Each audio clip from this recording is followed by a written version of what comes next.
ನಿಮಗೆ PCOD ಇದ್ರೆ ನಿಮ್ಮ ಡಯಟ್ ಯಾವ ತರ ಇರಬೇಕು ಗೊತ್ತಾ? ಮೊದಲನೇದಾಗಿ ಲೀನ್ ಪ್ರೋಟೀನ್ಸ್ ನ ತಿನ್ಬೇಕು, ಅಂದ್ರೆ ಸ್ಕಿನ್ಲೆಸ್ ಚಿಕನ್, ಮೀನು ಮತ್ತೆ ಹೆಚ್ಚು ಕಾಳುಗಳನ್ನ ತಿನ್ಬೇಕು.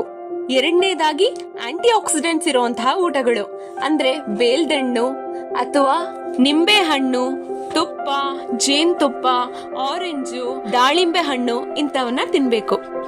ಮೂರನೇದಾಗಿ ಹೆಚ್ಚು ಸೊಪ್ಪು ತರಕಾರಿಗಳನ್ನ ತಿನ್ಬೇಕು.